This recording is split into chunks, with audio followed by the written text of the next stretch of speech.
Welcome. My name is Kelly.irons here with developUs. Thrilled to be speaking with you today about the topic of relationships.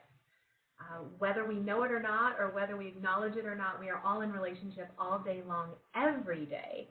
And yet, it's not often that we get to focus on really what it is that creates amazing, strong relationships that truly drive results in your life, in your business, and in your community.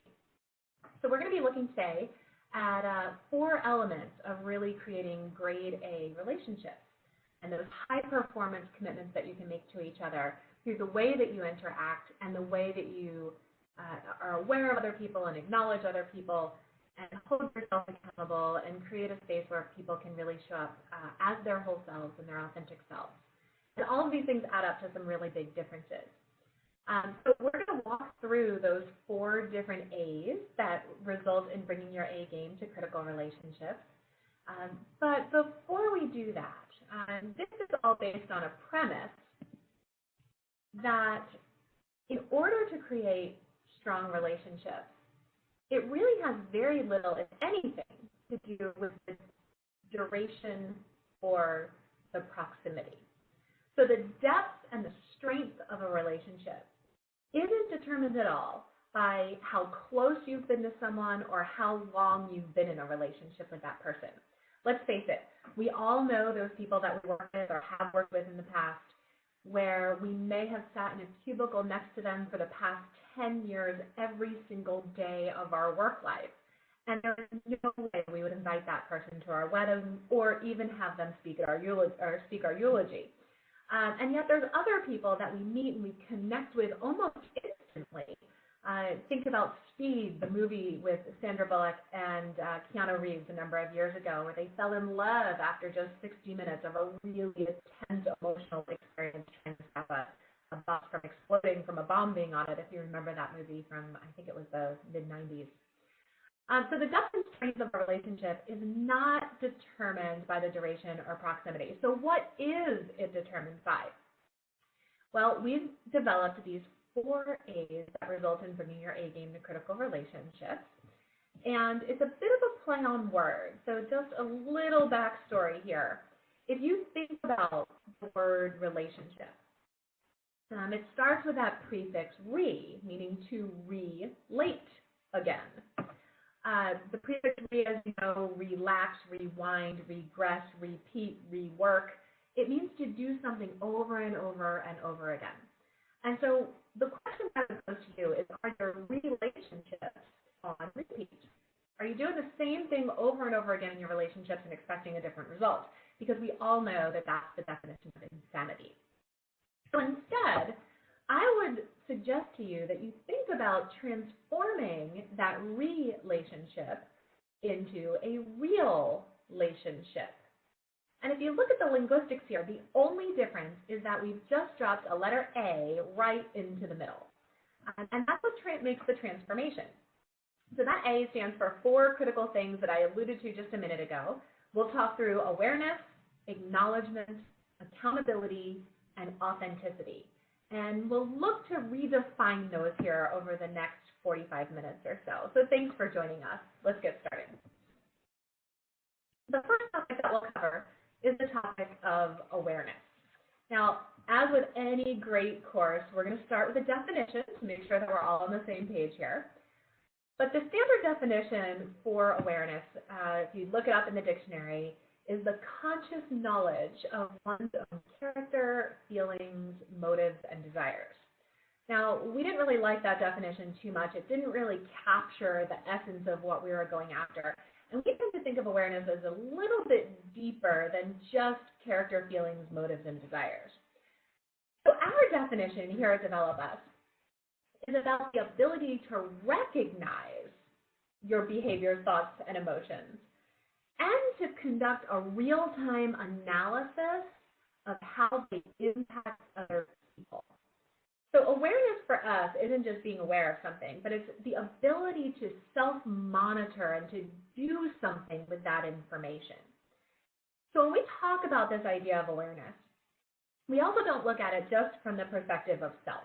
If you want to build great relationships with people, It's not all about you. And if you're in a leadership role, it's certainly not just about one other person.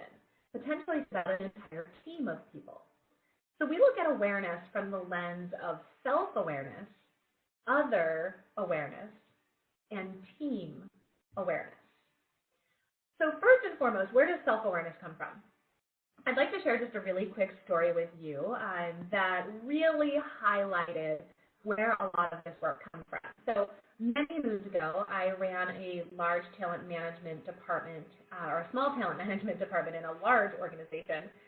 And my boss, who was responsible for all of professional development and all of the talent team, was a physics major. Now, not that there's anything wrong with that, but his brain operated in schematics and logarithms and algorithms and complex processes. And for me, it was really simple. My entire career has been dedicated to the growth and care and feeding of other humans. And so for me, in order to grow the organization, all you have to do is grow the people. It's that simple. And then the people are the ones that figure out the process and the policies and the procedures and all of the other things that go with it. So needless to say, my boss's brain that was super, super intense in the physics world, and my brain that was super simplistic in terms of growing people, we butted heads every so often. And once upon a time, I left a very difficult conversation with him, one of those marathon meetings behind closed doors. And I was sitting in a hotel room in Baltimore. I lived in Charlotte, but had traveled to Baltimore to the corporate office for many meetings. And my mentor, who lived in Atlanta, happened to show up in the very same lobby of the very same hotel room, kind of in my moment of need. It was like the doors opened and the lights shone and the angels sang. And he came in and he said, "Hey, how you doing?" And I said, "My gosh, you are exactly the person I need to talk to right now because I want to quit my job. I can't take it anymore." And he said, "Okay, let me hear what's going on here."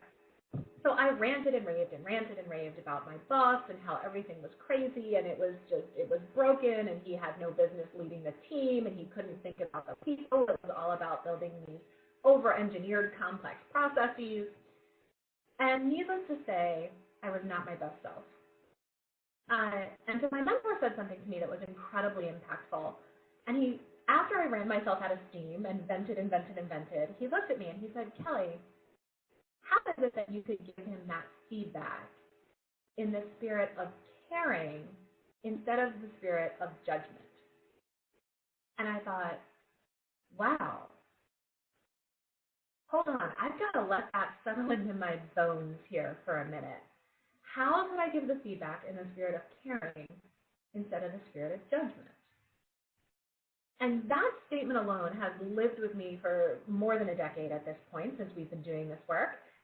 And it really had a huge impact because it brought to light the importance of feedback in creating both self-awareness and awareness for other people and of other people, as well as awareness for the team. So in some of the work that we do, we go very deep into this and group feedback versus individual feedback. But the moral of the story is that feedback matters. And that one sentence delivered at the right time by the right person just landed and it hit me like a Mack truck and changed everything that I've done going forward.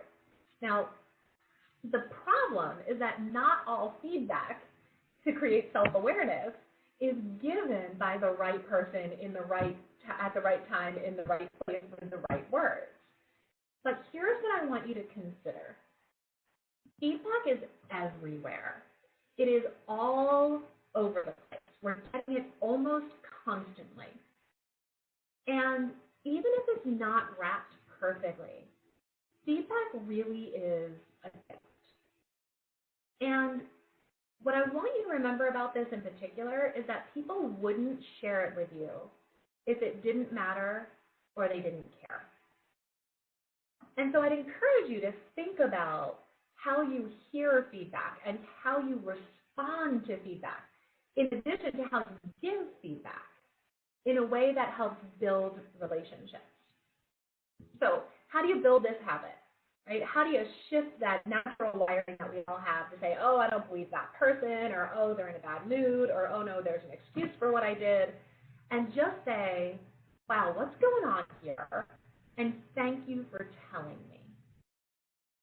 Because it takes courage to share feedback sometimes, but no matter how it's wrapped, people wouldn't tell you if it didn't matter and they didn't care.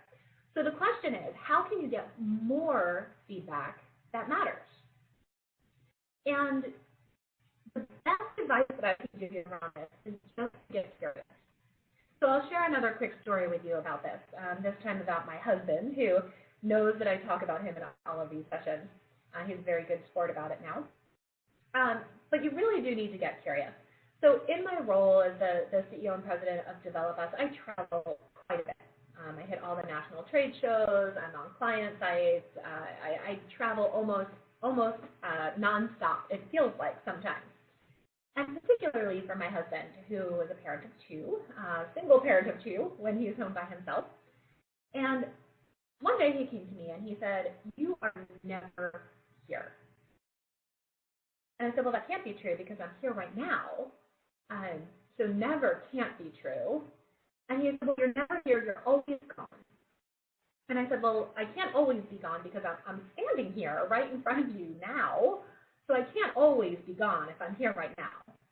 And I dug my heels in and I dug my heels in. And needless to say, things escalated between us. Classic husband-wife dispute where we were just not hearing each other and not communicating well. And so finally, after he said never a million times, and I said never can't be true, and I'm happy to talk about it, but I have to talk about what's true, and never's not true, so if there's something you need to say, just go ahead and say it. But you can't say never, and you can't say always, because those things aren't true, because I'm standing here right now. Needless to say, we retreated to separate corners.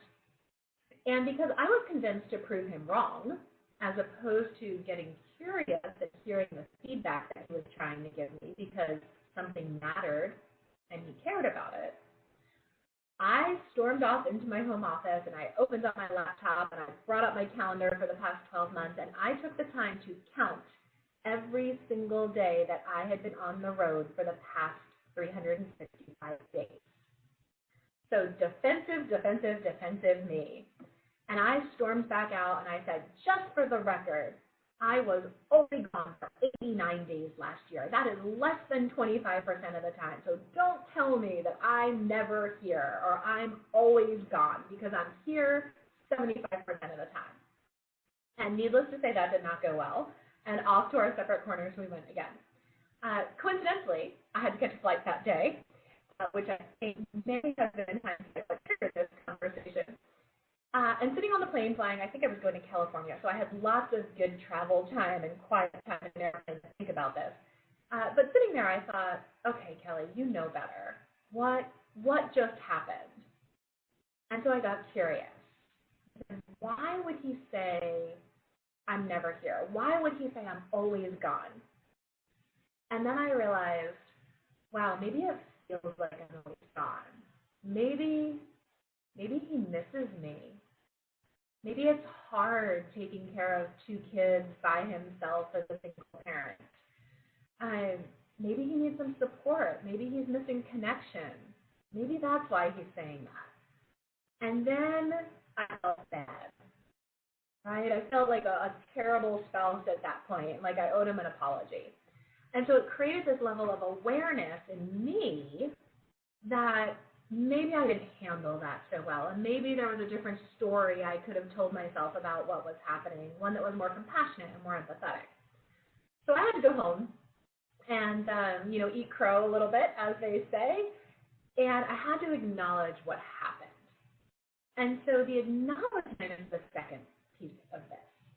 And so I went home to my husband and I said, hey, you know what? I didn't handle that so well. And I had to own it. Right? I had to own that I didn't do such a great job hearing his feedback. Now, granted, I still believe that maybe he could have delivered feedback a little bit better. But remember, the only person we can control is ourselves. And if we want to build great relationships, it's all about how we show up and not trying to change or force how other people are showing up. Everything else is the art of influence. We are the only people that we can control. And acknowledgement is a really huge piece of that, which is why it's the second piece of our 4-part model for building relationships. So let's look at a definition here for acknowledgement. According to the definition in the dictionary, acknowledgement is simply the acceptance of the truth or existence of something, or the action of expressing or displaying gratitude or appreciation for something.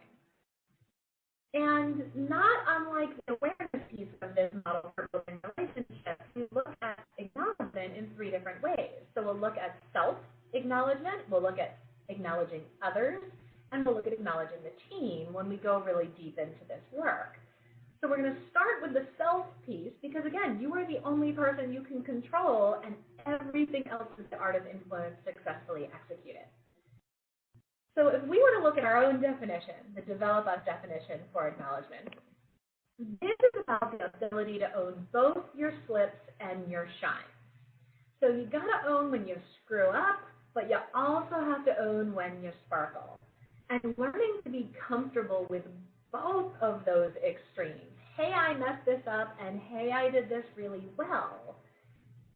Builds a place of groundedness from which you can form other deeper relationships. And it's actually the foundation for authenticity, which we'll talk about in a little while. So the ability to own both your slips and your shines is really, really critical to this. And the concept of acknowledgement, out of all 4 A's that we're going to talk about, acknowledgement may possibly be the most critical from a human perspective. So I want to share a couple of examples here with you about the power of acknowledgement and how that connects to being human. So the first one, you may have seen this recently on social media. There has been an uprising or a sudden lots of postings about this concept. So we've been teaching it for a decade or 2 at this point. But there is a tribe in the southern part of Africa that is somewhat, separated from mainstream America, right? They don't use Facebook, they don't have televisions. They live in kind of a tribal community.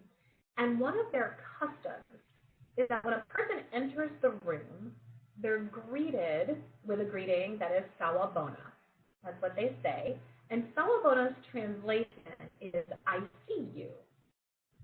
And then that person's response is sakona, which means I am here. And that person isn't officially welcomed in as part of whatever's happening in that room or in that area or that group of people until someone acknowledges their presence first by saying, I see you. And once they are seen, only then are they officially there and can contribute to whatever is happening in the environment. Now, keep in mind, this is not mainstream. This is not, something that is kind of pop culture in terms of acknowledging other people. This is very core and very human and very elemental to who we are.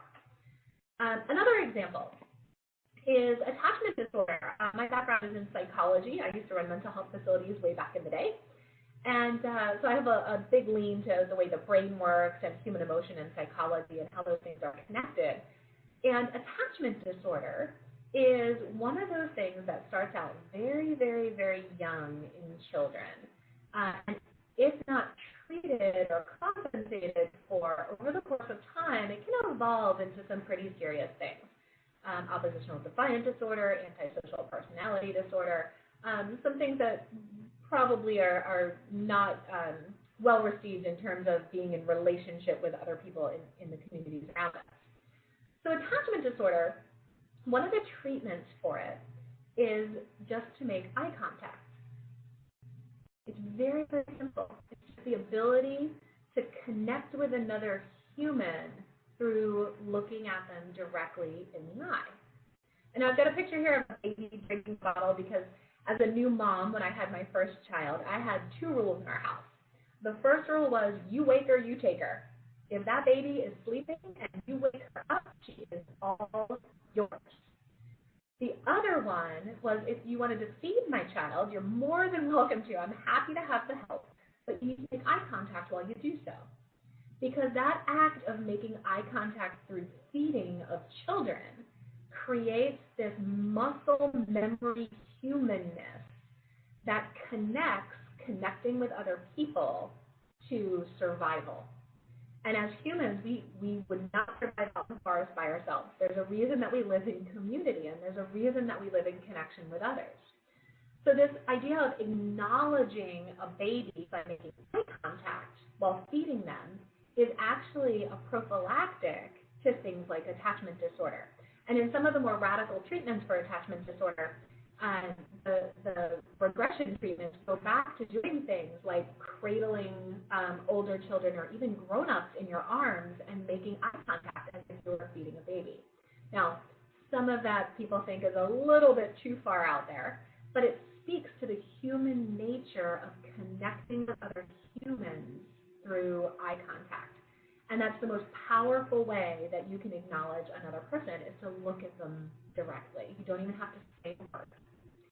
And then the third one that I want you to think about is an experience that many of you may have had or may have witnessed. So if any of the parents out there in the room, or aunts, or uncles, or grandparents, or cousins, have ever taught a child to swim, or if you've ever been in a pool during the summer and watched a grown-up try and teach a child to swim, you'll see the same scene played out over and over and over again. And that scene involves a child standing on the edge of the pool and a grown-up down in the water, and the grown-up is saying, "Come on, jump, just go ahead, jump in."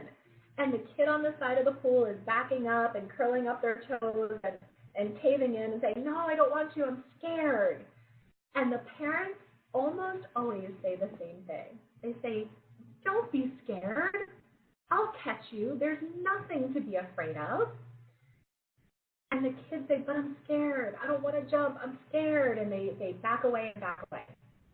Now, what I would encourage you to think about is what would happen and what would it be like if you gave that child or that other person, or if you were given the gift of someone saying, "I know you're scared. I hear you. And I'm going to catch you. And you're going to be okay."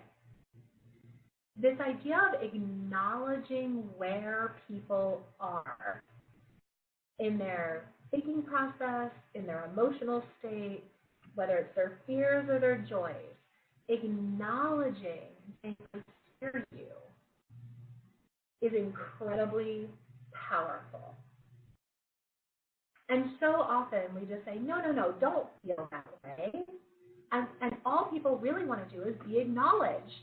That's it. They want their feelings or their experience to be acknowledged.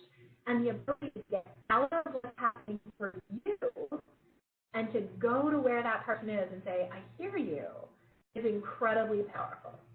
And so how does this play out at work, right? This is all about recreational stuff and feeding babies and teaching kids to swim. But relationships are relationships. It doesn't matter what type of relationship it is, whether it's a colleague, whether it's a boss, whether it's a coworker, whether it's someone on the board of directors, whether it's a new hire, whether it's someone you mentor, someone you coach. Everyone wants the same thing out of relationships. There are certain ways that relationships are formed. And people are willing to work harder and more often and with more commitment to people that they have good relationships with. So instead of saying, "Hey, don't even worry about this," you might want to say, "Hey, I know that you're worried about this, and I've been worried about it too, and we're going to get on with it, right? And we're going to get through it. We're going to make it together." There's real power in acknowledging where people are. Now, so a quick story about this. One of my colleagues had a fight with her husband one morning before he headed off to work, and she headed off to work. And it was not the best of mornings. And she kind of ruminated on it and really thought about it all day long, and reached out to him and sent him this text message saying, "Hey, you know what? I don't like how this happened this morning. When you get home, can we just pretend that this didn't happen? Let's just start over. Let's kind of wipe the slate clean and hit the reset button and just move on. And let's just start it now. Let's pretend that what happened this morning never happened." And she didn't hear a response from him. And he walked in the door that afternoon after work, and he pretended like nothing had happened. He did exactly what she asked him to do. And yet she was furious because what she really wanted was to be acknowledged, to have him say, okay, yes, I hear you. That's a great idea. But she said, let's start right now. Let's pretend this never happened, starting now. And so he started right then and there and pretended it never happened. So here's one person in a relationship think they're doing everything right and think that they're doing exactly what's asked of them, and the other person in the relationship not happy with that because their request wasn't acknowledged, right? If you look around at your relationships and the challenges in your relationships, I would almost bet that some of it, if not a majority of it, has to do with acknowledgement. So think about the people that you work with. Think about the people that you want to work with. Think about the people who are reporting to you. And what are the different ways that you can go about acknowledging them, but also acknowledging for what's happening for you, right? I'm scared and I'm stressed out, right? Or I'm overly excited about this, and when I get overexcited about something, here's what tends to happen for me.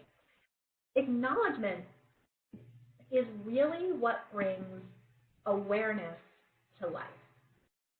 And it also paves the road to accountability, because being aware of something without acknowledging it out there in the world, it feels half-baked. Acknowledgement is what brings the awareness into a relationship with someone.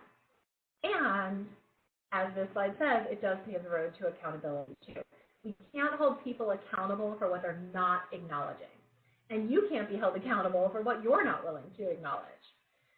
So this whole idea of creating awareness and then speaking that awareness out there in the world, whether it's about yourself, whether it's acknowledging where other people are, or whether it's about the team, which we haven't talked a whole lot about today so far, is really, really, really critical. Because without the awareness and the acknowledgement, accountability never happens. So let's think a little bit about this idea of accountability. As with every great segment of this, we're going to start with a definition. And I've got to tell you, the definition for accountability actually makes me chuckle a little bit. So according to the dictionary, the definition of accountability is the fact or condition of being accountable. Gee, thanks, Webster. That's not so helpful. But what I do like about their definition is that it does include the word responsibility. And accountability and responsibility are oftentimes thought of as two separate things, but clearly they're connected in some way. So funny story, I think we could probably all agree that the level of customer service out there in the world is going downhill, which is why companies that have really amazing customer service are the ones that do really well. So I am a coffee addict. I'll be the first one to acknowledge it. I drink decaf now. I gave up caffeine a number of years ago before I had my first daughter.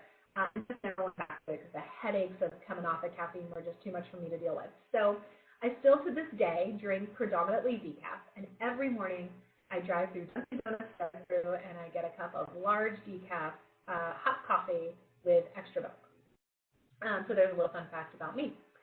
And one morning, I was in the bus. The line was really long. It was moving super slow for some reason. I had a meeting that I needed to get to here locally.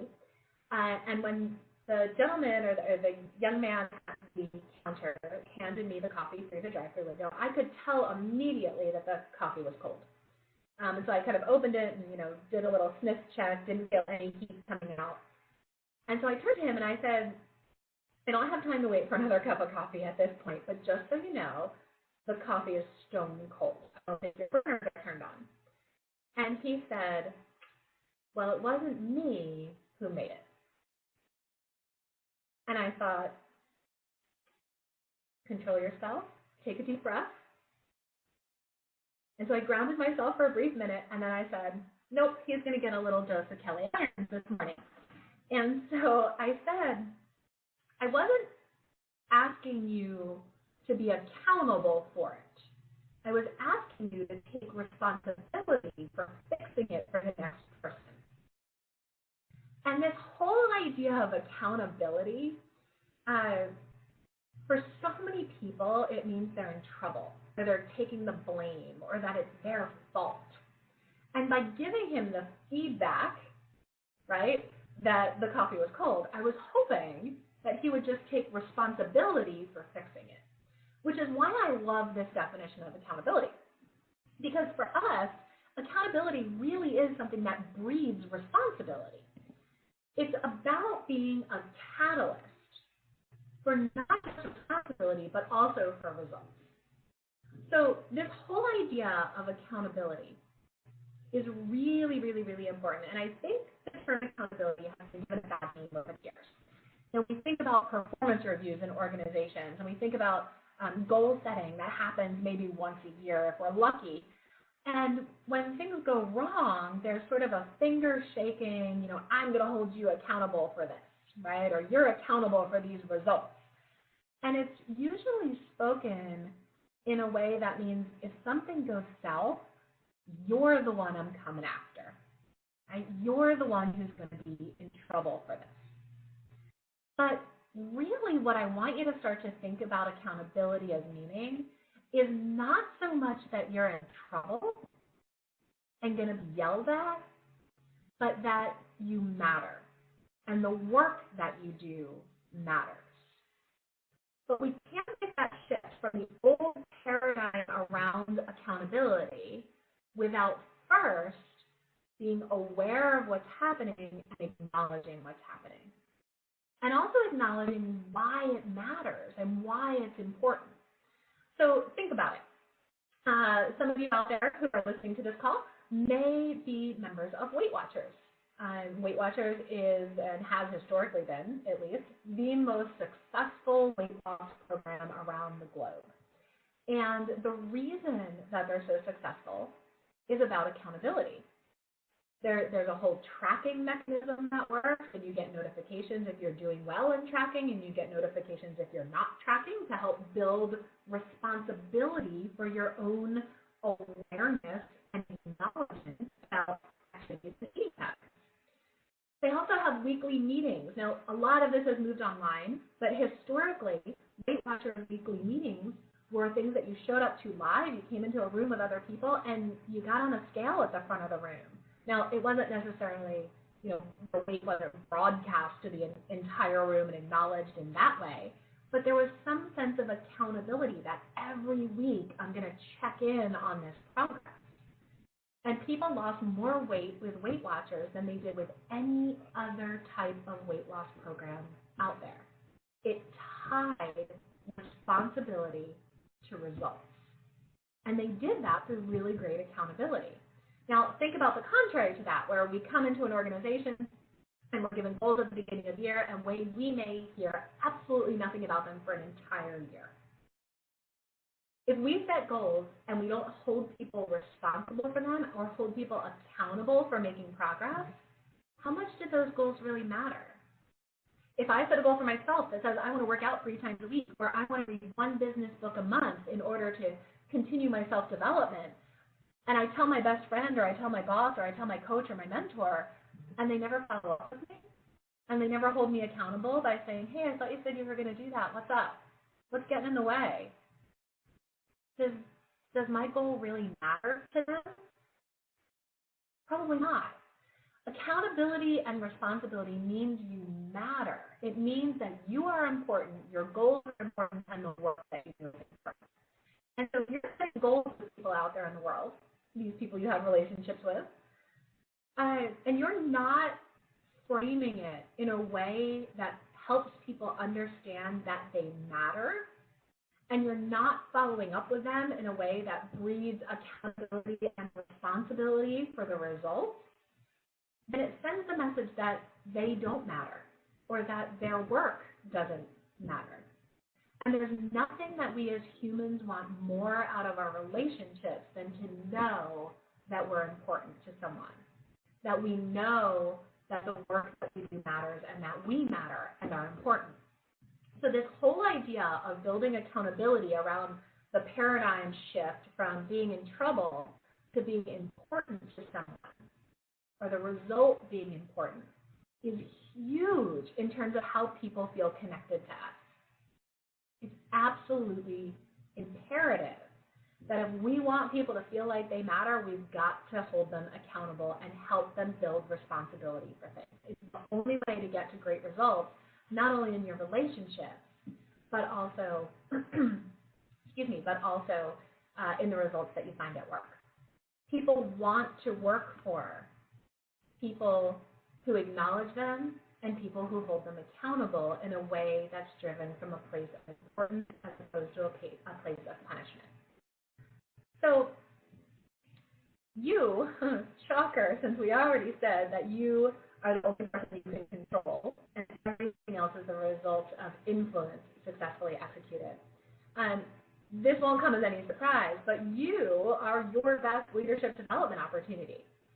This whole idea of holding yourself accountable for things and being responsible for your own behaviors and results and acknowledging that once you're aware of it will drive really tremendous results throughout the team. One of our standard operating procedures is a Monday morning team meeting. We do, sometimes they're a little bit longer, but it's kind of a 15, 20-minute check-in. And everybody on the team talks about kind of what their goals are, what they're doing for the week, what they're going to accomplish, which sets up for us to be able to collectively, as a team, hold each other accountable for the week goes on. So we're aware of our own individual goals. We acknowledge them to the rest of the team, and then the whole team helps hold people accountable for them.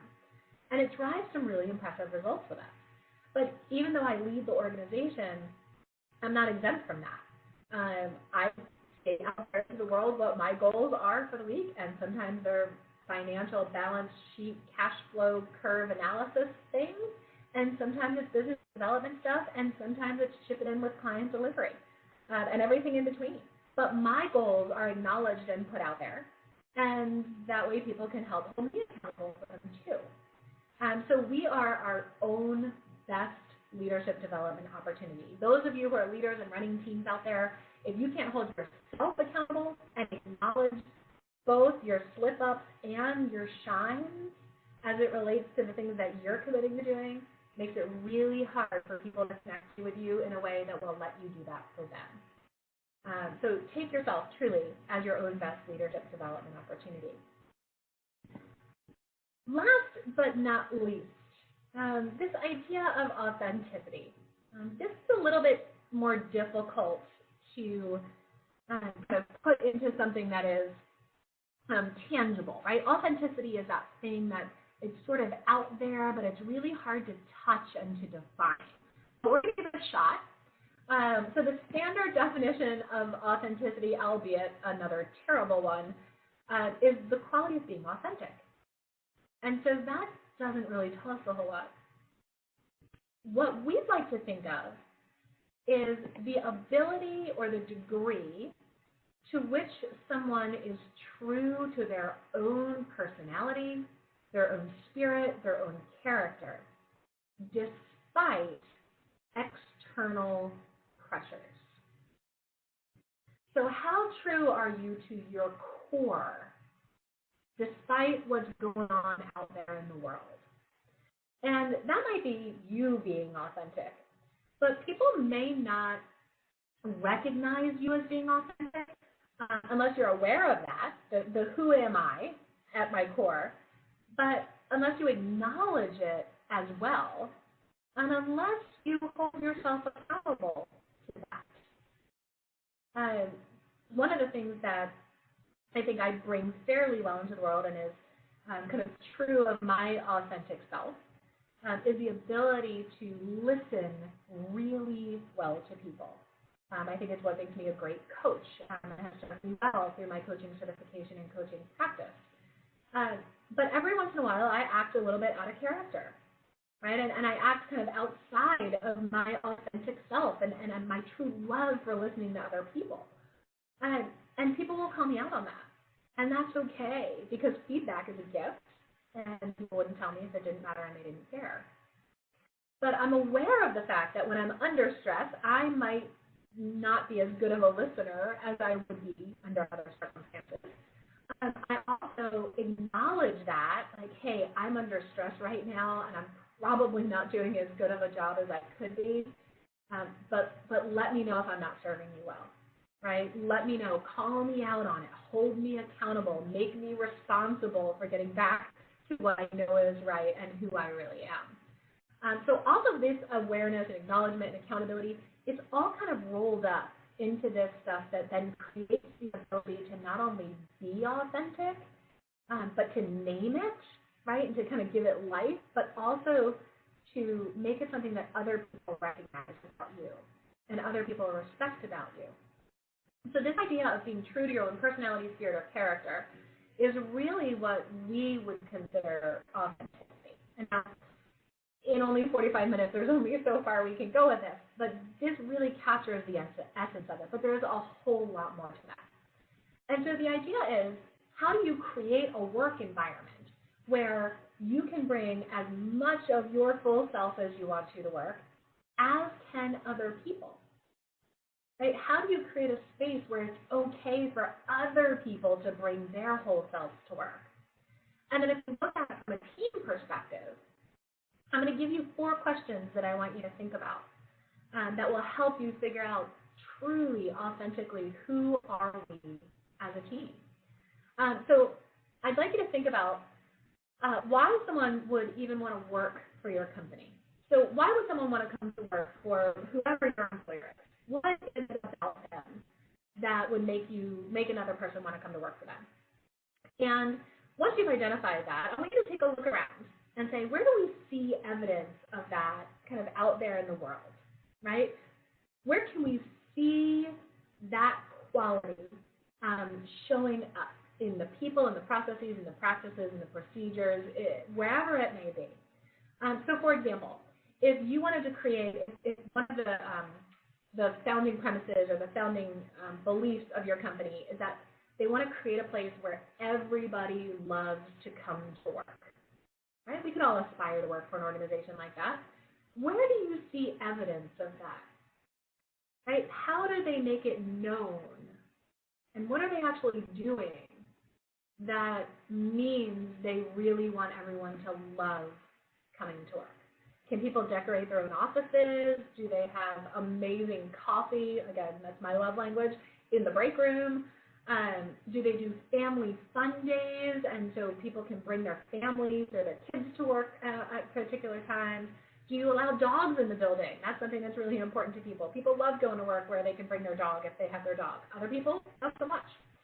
But the idea here is to really figure out, why would someone want to come to work for your organization, and where do you see evidence of that? Because if you don't see evidence of that, it may not authentically be something people believe, right? Or that the organization believes. It might just be lip service. And there's nothing people pick up on faster or dislike more than lip service. So look for the evidence of it. It's the evidence of things in your organization that will speak to authentically who your organization is. Now, they may authentically want to be something else and be on the road to that, but you will see people put time and money into the things that truly are important to them. So, question number 1, why would someone want to come to work for you?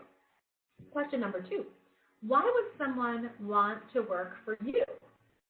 For you as a leader, why would someone want to work for you? And where is the evidence of that? Question number 3, why would someone want to work for this team of people, right? The team that you work with and on. Why would someone want to work for this team of people? Are they great at having each other's backs and sharing information and covering for people and addressing and resolving conflict and supporting each other through difficult times? Or are they protective and close to the vest and each man for himself? Or is there really a team spirit that feels good and safe to be a part of? Again, who you aspire to be authentically in your culture of your team may be very different than who you are now. But it's really important to be, A, aware of, and B, acknowledge where your team is currently, because that's what's authentic about the current state. Then you can work on shifting it into what your desired authentic state is. But what is authentic is what is real and happening, and there is evidence of. And then last but not least, and this is a little bit outside of authenticity to some degree, but the fourth question I ask you to consider is, why would someone want to do the work that you do? Why does the work matter? Why is it important? And if you can put words to why the work is important, then people are more likely to buy in, and it also helps foster both foster both accountability and responsibility, and therefore results. So question number one, why would someone want to work for your company? Authentically, who is your company? And what does your company stand for? Number two, authentically, who are you as a leader? And what do you stand for, and where is the evidence of that? Number three, who is your team authentically? Are you aware of the dynamics? Can you acknowledge the dynamics? And are you holding people accountable to creating that space where people want to be a part of the company, your leadership, and the team that they're on? And then really, why does your work matter? That's the fourth question. So quick little story about this. This is where everybody on the phone gets to go, "Aw," and give me that great little cute little girl sigh that happens in public audiences. This is my daughter a number of years ago, a peaceful little angel asleep on the couch. And one night, as I was tucking her into bed, I think she was about 3 here. She may have been a little bit less than 3, like somewhere between 2.5 and 3. And she rolled over and she said, "Hey, Mommy, it feels so good for us to be able to be ourselves." And I thought, wow, out of the mouths of babes. And I said, "You know what, sweetie, it really does." And I said, "You know when Mommy goes on airplanes and I have to go and teach grown-up classes because that's how she knows me as a grown-up teacher?" She said, "Yeah." I said, "Well, when I get on planes and I fly all over the place to teach classes to grown-ups, I'm trying to teach them that. What you just said is what I'm trying to teach them." And in perfect 3-year-old world, she said, "How come they don't know that, Mommy?" And I said, "You know what, sweet girl, I don't know, but I am on a mission to help them remember it. Because somehow we get this as kids, we get this as babies, and in part contributing in part to the shift is, how we're raised in the environment and all sorts of things that impact who we are and what we believe about ourselves and what we believe about the world, and authentically what it feels like to be us. There's no way to ignore the fact that outside influences apply pressure on us. But I truly believe that at our core, who we are as people feels good. It feels good to be authentic. And so many people have lost that due to external pressures, right? We put on masks, and we put on bravado, and we put on victim, and we put on all these other identities and these masks and whatnot, and we take on these personas because they serve us in some way.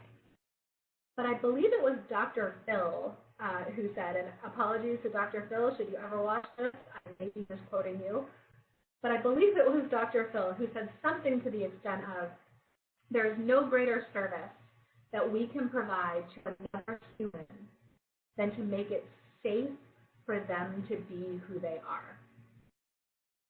Because nothing at all feels better than being able to be authentic. And coincidentally enough, everybody's got this built-in phacometer. Everybody's got this amazing ability to detect disingenuousness. It's the snake oil salesman. It's the seedy car salesman. And there's some great car salespeople out there, and I don't know that anyone actually sells snake oil. But there are people who have this ability to radiate disingenuousness. And sometimes it is so obvious, and other times it's more subtle.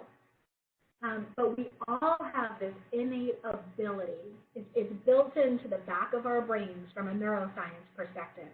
This innate ability to detect when something's not right. And if we can learn to trust that, it tells us a lot about people. It's also an amazing guide for our own behavior. But we've got this fakeometer, right? We know when something's off, and we don't like it. It also makes us not like the person. And what that means is that the inverse is true, that if you are showing up in a way that is not authentic and genuine, that people are less likely to trust you. They're less likely to like you. They're less likely to go out of their way to help you and to support you, whether that's common goals or collective goals, individual goals or common and collective goals for the organization. So know that people have this radar, right? They can detect it a mile away. And the only question is whether or not they'll acknowledge it. They're aware of it. Whether or not they'll acknowledge it and whether or not they'll give you the feedback depends on the type of relationship you have with them. And there's an interesting thing that happens in leadership. As you raise higher and higher up the chain of command, it gets lonelier and lonelier. It's harder and harder to get real feedback from people, which is why people are reaching out to paid confidants and coaches in droves in ways that they weren't 20 years ago. There's this hunger to be able to be authentic, and there's this hunger for self-awareness, and there's a hunger to acknowledge all the things that we feel like we can't because we've put on these masks and taken on these personas in the world and created these identities that we feel like we have to live up to. People are hungry to be held accountable to being authentic. It's a huge body of the work that we do in our coaching business is around that topic. But people can smell it if you're disingenuous, and it doesn't feel good. And it drives wedges in relationships as opposed to driving people closer and closer together. So with that being said, just a couple of additional thoughts here before we wrap up this session. In closing, all of this stuff may feel kind of squishy, right? Hopefully it's ringing a bell. Hopefully there's people out there going, yeah, I get that, or I hear that, or that lands really well with me. And for other people, it might be like, okay, but I really need to get to results, right? It's about bottom line, and I have to manage the process, and I have to make sure people are falling in line, and I'm accountable to a number. And yes, both are true. They're absolutely both true. And what we know through survey after survey after survey, whether they're pulse surveys, whether they're Gallup surveys, employee satisfaction surveys, organizational stressor surveys, you name it. Survey says over and over and over again that if people feel connected to another person at work, if they have a best friend at work, is how the Gallup survey question is written, they are tremendously more likely to stay at the organization. We also know that people join companies for the promise of what the company can offer, but they leave managers because of bad leadership and poor relationships with their boss. So if you want to think about this from a numbers perspective, right, not only does it feel good, not only is it the right thing to do, not only does it build relationships, not only does it let people be human, not only does it cut through all the clutter associated with not being aware and not acknowledging what's happening and not holding people accountable. You'll get hours and hours and hours of time back just by implementing this stuff and by building good relationships. So not only does it feel good and is it the right thing to do, but we know without a doubt that it's connected to the bottom line. Surveys have shown us over and over and over and over again that people leave because of relationships that are bad, and people stay because of relationships that are good. People will turn down promotions, and they will turn down financial gain, so raises, if they have great relationships at work. And if they don't have great relationships at work, they are a high risk by definition. So we know, if we put this all together, we know that relationships count. We know they matter. But we also know that this idea of real relationships with the A dropped in there pay dividends. There's no two ways to argue it. The quality of your relationship is directly tied to your quality of life, and it is also directly tied to your bottom line. But it's that thing that we never teach people. It's the thing that gets lip service, if anything, but no real hardcore training about this. And this is not A, B, or C. Sometimes this is about how you show up and getting comfortable with acknowledging that you're uncomfortable giving feedback or uncomfortable getting feedback. It requires a shift in who you are and a freedom to be authentic and bring your whole self to work. So it's not easy, but it's absolutely doable.